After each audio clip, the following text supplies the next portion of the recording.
नमस्कार दोस्तों, आप सबका स्वागत है इस लेक्चर नंबर 3 में। जो आपकी ज्योमेट्री का general equation of secondary series चल रही है, इसमें से आज का पार्ट 3 आपके सामने लेकर आए हैं। और इसके पहले हम लोगों ने 2 पार्ट सॉल्व कर लिए हैं, जिसमें हमने बेहतरीन 15 क्वेश्चंस किए और उनके कॉन्सेप्ट समझे।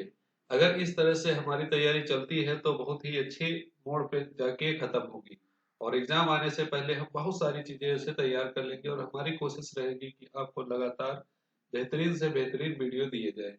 दोस्तों, आप सबकी इसमें जो सहयोग रहेगा बहुत ही अमूल्य है। आप लोग को वीडियो अच्छा लगता है तो इसको लाइक, शेयर और सब्सक्राइब जरूर करते रहिए, और साथ में कमेंट करके भी बताइए कि आपको कैसा लग रहा है और क्या रिक्वायरमेंट है और क्या चाहते हैं आप, कितना अच्छा हम आपके लिए कर सकते हैं। तो इन सब बातों पे आप जरूर ध्यान दीजिएगा। और हम आपका अपना ये थर्ड वीडियो शुरू करते हैं। इसके पहले सीरीज के 2 लेक्चर्स हो चुके हैं। जिन दोस्तों ने वो नहीं देखे हैं, देख लीजिए, बहुत ही इंपॉर्टेंट है। और इसके अलावा दोस्तों, अगर आप इसकी पीडीएफ चाहते हैं तो हमारे टेलीग्राम चैनल पे जुड़ सकते हैं, और फेसबुक पेज पे भी आप अपने क्वेश्चन पोस्ट कर सकते हैं, अपने क्वेश्चन डिस्कस कर सकते हैं। तो चलते हैं हम अपने क्वेश्चंस की तरफ। जो हमारा आज का टॉपिक रहेगा, क्वेश्चन नंबर 16 15 तक हमने कर लिए थे। क्वेश्चन नंबर 16 आज हम लोग करने वाले हैं। तो देखिए, क्वेश्चन नंबर 16 आपके सामने आ चुका है, और इसको पढ़िए, आप सॉल्व करने की कोशिश कीजिए। फिर हम इसकी बेहतरीन ट्रिक बताते हैं आपको, कैसे इस टाइप के क्वेश्चंस को कैसे आपको सॉल्व करना है। देखिए दोस्तों, क्वेश्चन दिया है, ये आपका केवीएस पीजीटी में आया हुआ क्वेश्चन है।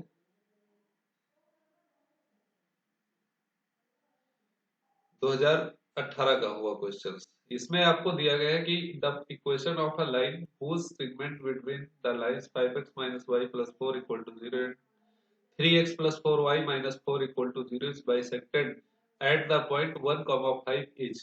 मतलब कि दो रेखाएं हमारे पास, एक रेखा का समीकरण है 5x minus y plus 4 equal to 0, और एक दूसरी रेखा है, इसका समीकरण हमारे पास दिया हुआ है दोस्तों 3x plus 4y minus 4 equal to 0। अब इन दोनों रेखाओं पे के बीच में एक रेखा है, और उसका मध्य बिंदु दिया है 1, 5। ये आप क्वेश्चन पढ़ सकते, देख सकते हैं। तो सबसे पहले तो आप इस टाइप के क्वेश्चन में यही करेंगे कि जो 1, 5 है, इसको इन चारों इक्वेशन में रख के देखिए, सेटिस्फाई कर रहे हैं कि नहीं कर रहे हैं। जिस भी ऑप्शन को सेटिस्फाई कर जाता है वो ऑप्शन इसका करेक्ट आंसर होगा। तो अगर 1, 5 ऑप्शन नंबर फर्स्ट में रखते हैं तो क्या आएगा हमारे पास, 89 इंटू 1, तो 89 रहेगा, प्लस 199 गुणे 5 995 होगा आपके पास, और माइनस 1084। तो देखते हैं ये ऑप्शन सेटिस्फाई कर रहा है, दोनों कट जाएंगे, जीरो आ जाएगा। इसके साथ में बी ऑप्शन चेक करते हैं तो बी ऑप्शन नहीं सेटिस्फाई करेगा, और सी ऑप्शन चेक करते हैं तो ये भी नहीं करेगा। अगर डी ऑप्शन हम लोग चेक कर सकते हैं तो 107 माइनस 5 नहीं 15 92, ये भी सेटिस्फाई कर जाएगा। अब आपकी किस्मत खराब थी जिससे दो ऑप्शन सेटिस्फाई करते, तो या तो ऑप्शन ए सही होगा या तो ऑप्शन डी सही होगा। अब क्या करेंगे, इसको सॉल्व करने के लिए हम लोग अपना मेथड अप्लाई करेंगे जो हम लोगों ने सीखा है। कि जैसे ये पॉइंट मान लेंगे हम x1 और y1, और इसका ये इस लाइन पे जो एक दूसरा पॉइंट होगा x2 y2, जहां पे ये इसको मिलाने वाली रेखा इसको टच कर रही है। तो ये जो x1 y1 है, ये ऊपर वाली रेखा को संतुष्ट करेगा, और x2 y2 है नीचे वाली रेखा को संतुष्ट करेगा, और 1, 5 जो है ये इसका मध्य बिंदु है। ये सवाल में दिया हुआ है। अब क्या करेंगे कि x1 y1 x2 y2 का मध्य बिंदु है 1, 5।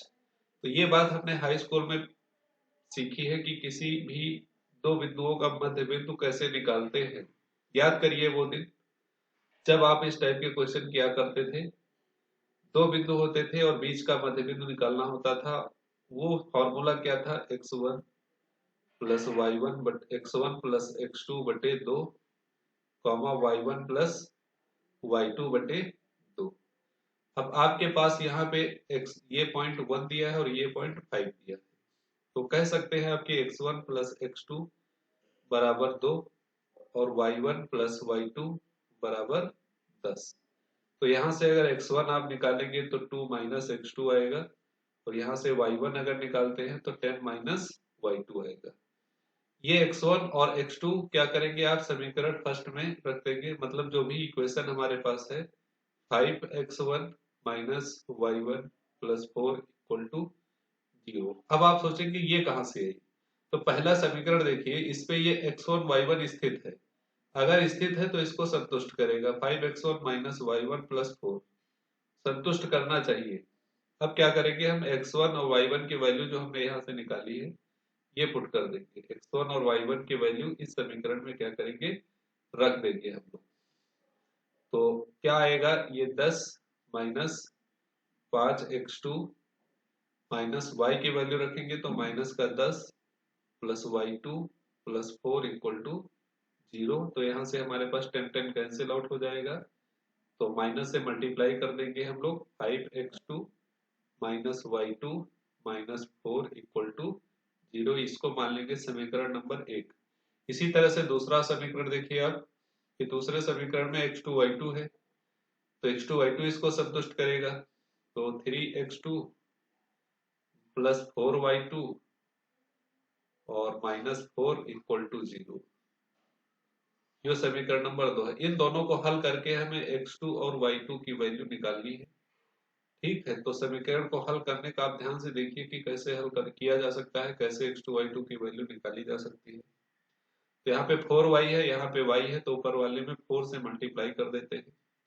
तो जैसे ही 4 से मल्टीप्लाई करेंगे तो हमारे पास आएगा 20x2 माइनस 4y2 और माइनस का 4 चौके 16 इक्वल टू 0।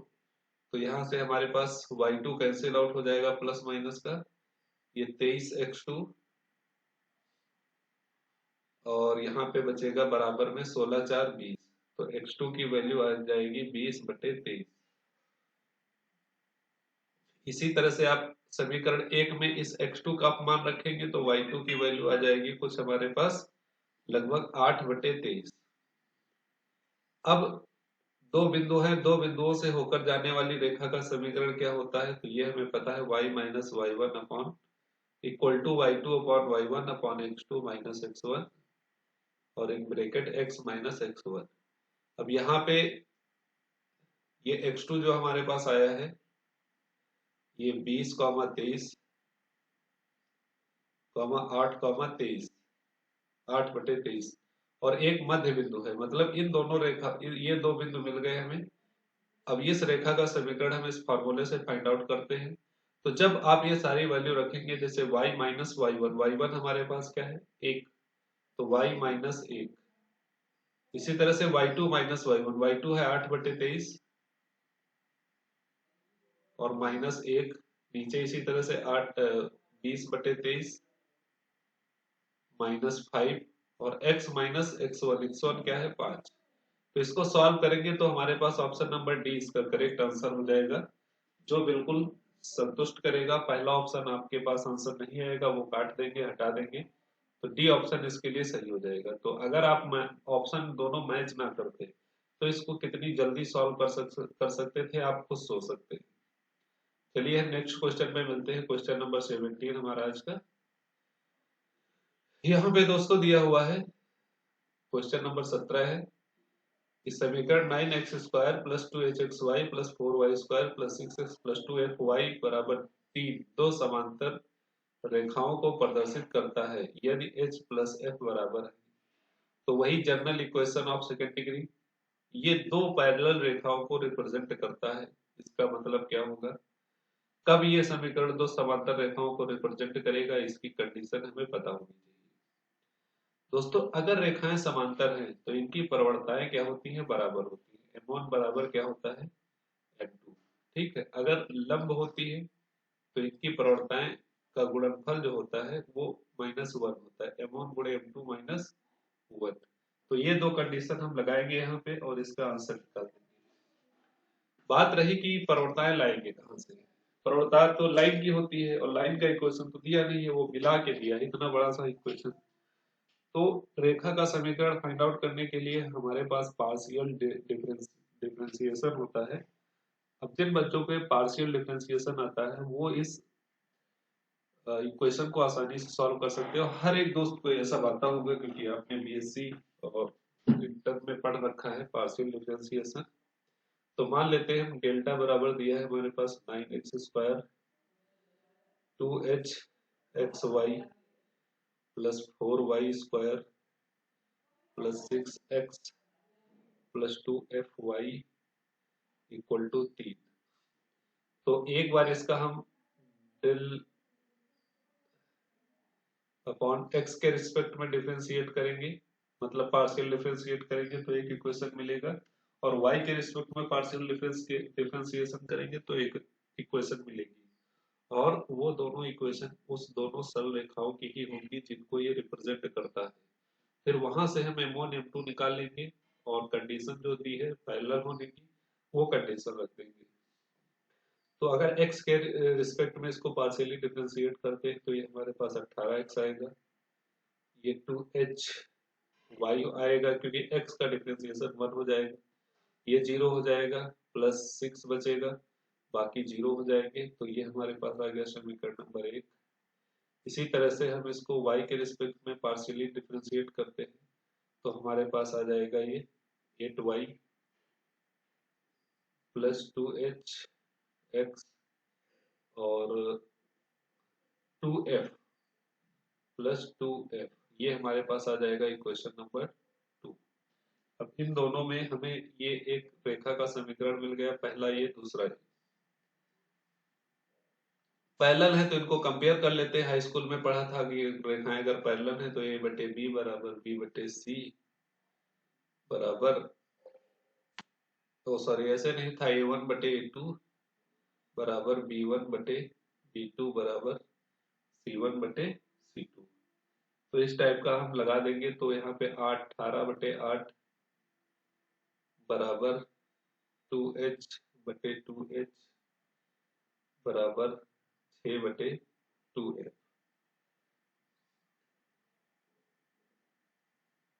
अच्छा, कंपेरिजन थोड़ा सा सही से करिएगा, एक सेकंड एक दिक्कत है, एक सेकंड यही चीजें ध्यान देने वाली होती हैं। कोफिशिएंट का कंपैरिजन किया जाता है, जैसे x का कोफिशिएंट ऊपर क्या है 18 और नीचे x का कोफिशिएंट क्या है 2h, तो 18 बटे 2h होगा बराबर, इधर देखो y का कोफिशिएंट क्या है 2h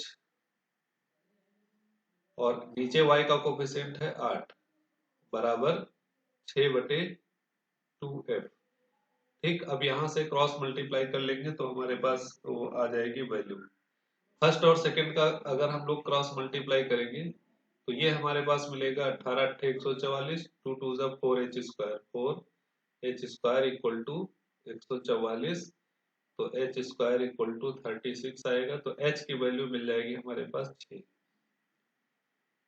ठीक है, अब सेकंड और थर्ड को कंपेयर कर लेते हैं, 2h upon 8 equal to 6 upon 2f।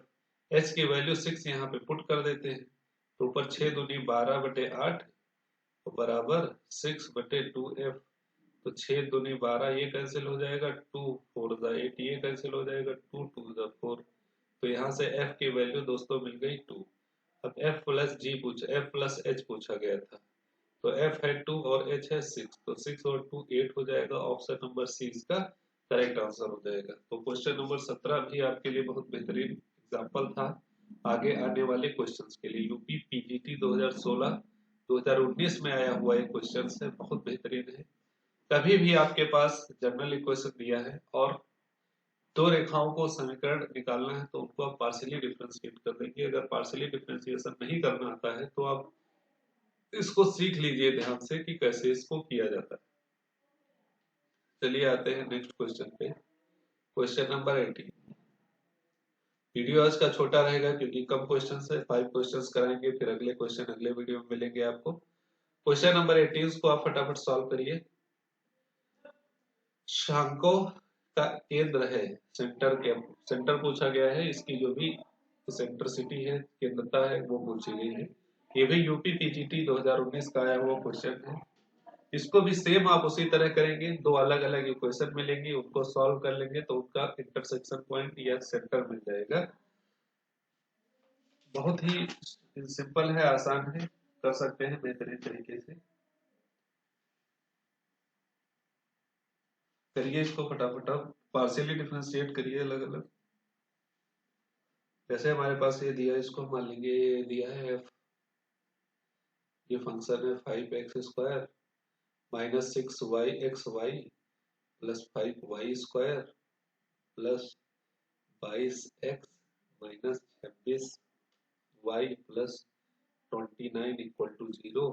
इसको पार्सली डिफ्रेंशिएट करते हैं पहले x के रिस्पेक्ट में, तो 10x माइनस 6y, ये 0 हो जाएगा, ये 0 हो जाएगा, ये 0 हो जाएगा, बचेगा 22, केवल x का 1 हो जाएगा। इसको समीकरण 1 मान लेते हैं।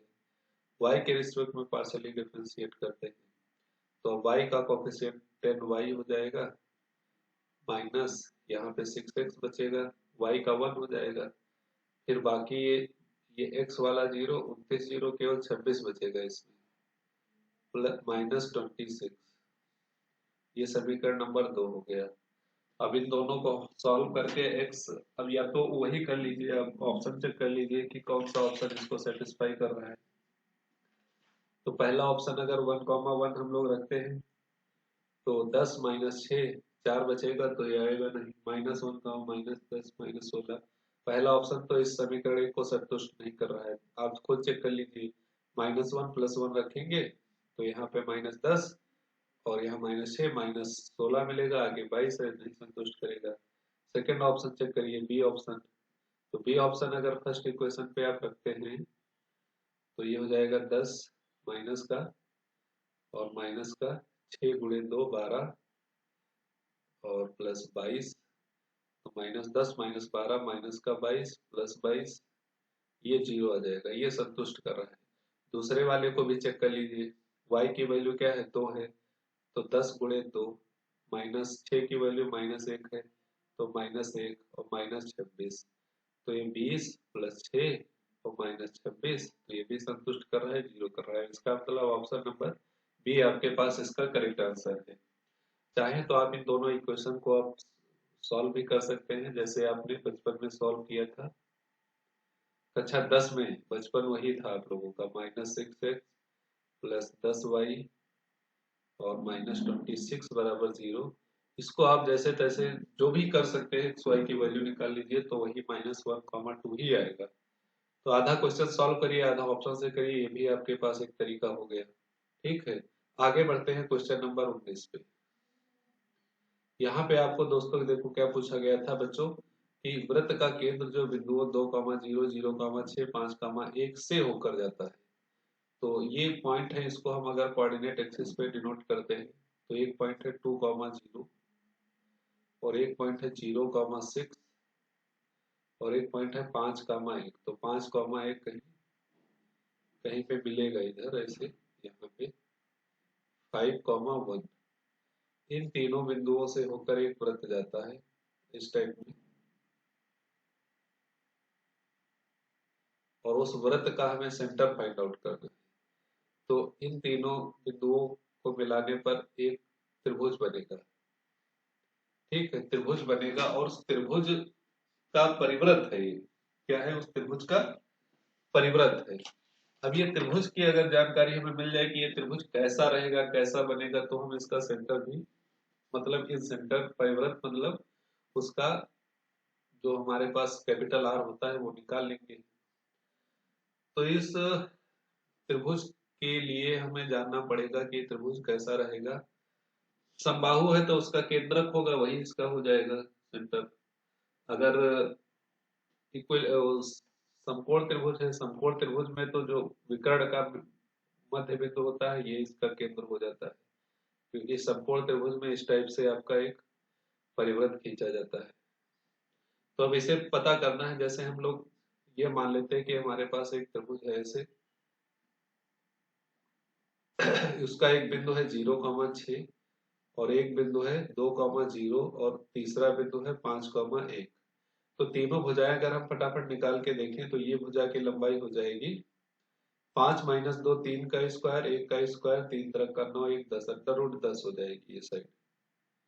इसी टाइप से ये साइड अगर निकालेंगे तो 2 - 2 का स्क्वायर प्लस 6 का स्क्वायर 4 36 4 40 √40। इन दो निकालेंगे तो √5 - 0 का होल स्क्वायर 5 25 का स्क्वायर 25 25, तो √50 हो जाएगा। तो ये हमारे पास लाइन आ गई √50। अब ये इसको देखेंगे ध्यान से तो पाइथागोरस को सेटिस्फाई कर रहा है। कर्ण स्क्वायर बराबर आधार स्क्वायर प्लस लंब स्क्वायर। तो कर्ण का स्क्वायर 50, आधार का स्क्वायर 40, लंब का स्क्वायर 10। देखिए 50 बराबर 50 पाइथागोरस को संतुष्ट कर रहा है। मतलब ये जो भी एक त्रिभुज बनेगा वो समकोण त्रिभुज बनेगा, और समकोण त्रिभुज में जो विकर्ण का आधा होता है वो इसका क्या होता है, सेंटर होता है। तो विकर्ण का आधा कैसे निकालेंगे, मध्य बिंदु का सूत्र लगा के। ऊपर वाला बिंदु है 0,6, नीचे वाला बिंदु है 5,1। मध्य बिंदु क्या हो जाएगा, x1 प्लस x2 बाई 2। देखो एक 0,6 है एक बिंदु है 5,1। तो इसका मध्य बिंदु 0 + 5/2, 6 + 1/2, तो 5/2, 7/2। तो ऑप्शन नंबर डी इसका करेक्ट आंसर हो जाएगा। इस टाइप से भी आप लगा सकते हैं। अगर समबाहु त्रिभुज होता तो उसके लिए वीडियो नंबर फर्स्ट पे हमने 2-3 क्वेश्चन उस टाइप के कराए हैं, वहां से जाके आप देख सकते हैं। सिंपल सा था, हो गया, कोई दिक्कत नहीं है। बढ़ते हैं अगले क्वेश्चन पे, क्वेश्चन नंबर 20। इसको देखिए ध्यान से, यहाँ पे दिया हुआ है कि if the slope of one line represented by ax square minus 6xy plus y square बराबर 0 is square of the slope of the other line, then the value of a or, a की value find out करना है। यदि ax square minus 6xy plus y square बराबर 0 से प्रदर्शित रेखाओं में से एक की प्रवणता दूसरे की प्रवणता का वर्ग है, मतलब एक m1 m है और तो m2 क्या होना चाहिए, m का स्क्वायर। वर्ग हो तो a का मान ज्ञात करना है। अब ये जो समीकरण हमारे पास दिया हुआ है, ये दो रेखाओं के पेयर का इक्वेशन है, पेयर ऑफ स्ट्रेट लाइन, दो सरल रेखाओं के जोड़े का इक्वेशन। ये हमेशा दो सरल रेखाओं को रिप्रेजेंट करता है।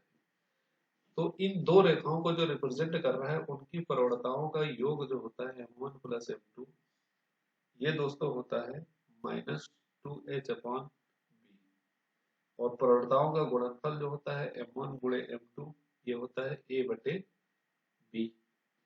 ये होता है ax square minus 2hxy plus 2hxy और प्लस by स्क्वायर बराबर 0।